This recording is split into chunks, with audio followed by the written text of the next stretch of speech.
आज की कहानी है एक भूदा भिखारी। हर दिन एक भिखारी दरवाजे के पास आकर भीख मांगता था और घर का मालिक हमेशा घर के बाहर आते ही उसे देखकर फिर जाया करता। कई बार उसके लिए गालियां भी बकता। वो कहता, तू जिंदा ही क्यों है? पूरी जिंदगी ऐसे ही भीख मांगेगा क्या? धरती का बोझ क्यों बना बैठा है? और कभी कभी उस भिखारी को गुस्से में वह धक्का भी मार दिया करता। इतना कुछ हो जाने के बावजूद अधिकारी के मुंह से सिर्फ यही निकलता कि भगवान भगवान तुम्हारे पापों को माफ करे। एक बार सेठ को धंधे में बड़ा नुकसान होने की खबर मिली।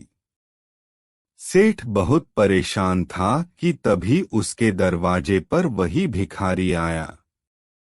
गुस्से में अपना आपा खोते हुए सेठ ने उस भिखारी को पत्थर दे मारा।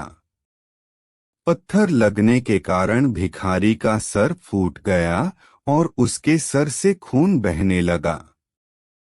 फिर भी दर्द से कराहते हुए भिखारी ने इतना ही कहा, भगवान तुम्हारे पापा को माफ करे। भिखारी वहां से चला गया। सेठ सोच में पड़ गए। भिखारी को पत्थर मारा, फिर भी उसने सिर्फ प्रार्थना की। सेठ का गुस्सा शांत हुआ। सेठ का मन शांत हुआ भिखारी का रहस्य जानने के लिए। सेठ ने भिखारी का पीछा करना शुरू कर दिया।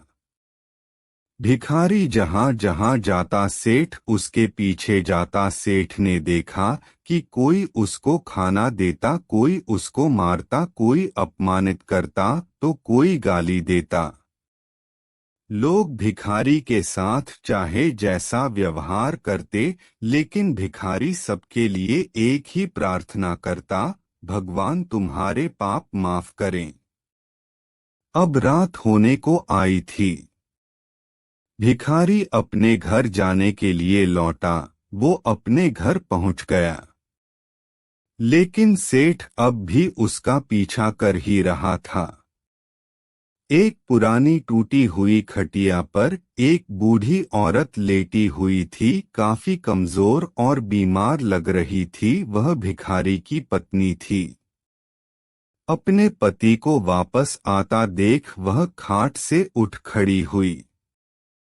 पत्नी ने अपने पति के भीख वाले कटोरे में देखा, उसमें सिर्फ आधी बासी रोटी थी।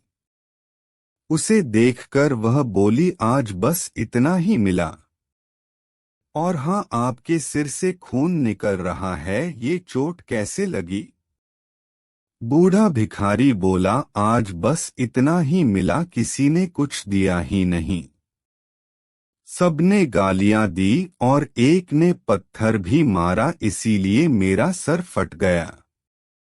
एक गहरी ठंडी सांस लेकर बूढ़ा भिखारी फिर से बोला, यह मेरे ही पापों का फल है। तुम्हें याद है कुछ सालों पहले हम कितने अमीर थे? क्या कुछ नहीं था हमारे पास हर चीज जरूरत से ज्यादा थी, लेकिन हमने कभी दान नहीं किया। और उससे भी बुरा हमने उस अंधे भिखारी के साथ किया जो हमारे द्वार पर भीख मांगने आया करता था। बूढ़ी पत्नी की आंखों में आंसू आ गए। वह बोली, हाँ, हम उस बेचारे अंधे के साथ बहुत बुरा करते थे। उसका अपमान करते थे। उसे खाने के लिए रोटी की जगह कागज दिया करते। उसका मजाक उड़ाया करते और कभी कभी मारा भी करते। एक बार मैंने उसके मुंह पर मिट्टी भी फेंकी थी और वह हमेशा दुखी होकर यही कहता कि भगवान तुम्हें तुम्हारे किए की सजा देगा। भगवान तुम्हारे पापों की सजा जरूर देगा। उसका श्राप सच हुआ और हम इस दुख भरी जिंदगी में आ गए। भिखारी बोला, हाँ, उसका श्राप सच हुआ, इसलिए मैं किसी को बद्दुआ नहीं देता। चाहे कोई मेरे साथ कैसा भी बर्ताव करे, मैं हमेशा उसके लिए प्रार्थना करता हूँ। मैं नहीं चाहता कि कोई भी हमारे जैसे जिंदगी का अनुभव करे, किसी को भी हमारे जैसे दुखों का सामना करना पड़े। वो नहीं जानते कि वह कितना बड़ा पाप कर रहे हैं, इसलिए अनजाने में हुए पाप की ऐसी सजा किसी को भी मिले, मैं नहीं चाहता। सेठ वहीं पर छुपकर यह सारी बातें सुन रहा था। अब उसे सब कुछ समझ में आ गया था।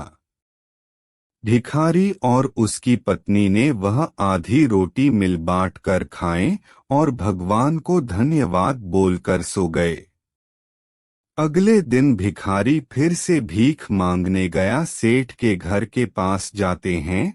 सेठ ने पहले से गरम रोटियां उसके लिए निकाल कर रखी थी। उसे देते हुए सेठ विनम्रता से बोला, माफ कर दीजिए बाबा, उसे बहुत बड़ी गलती हो गई। बूढ़ा भिखारी बोला, भगवान तेरा भला करे। इतना कहकर वह आगे निकल गया।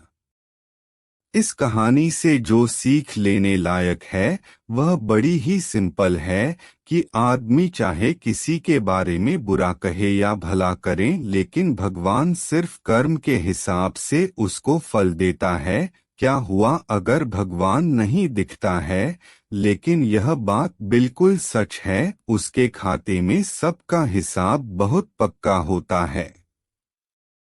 इसलिए जब किसी के लिए कुछ भी करो तो अच्छा ही करो।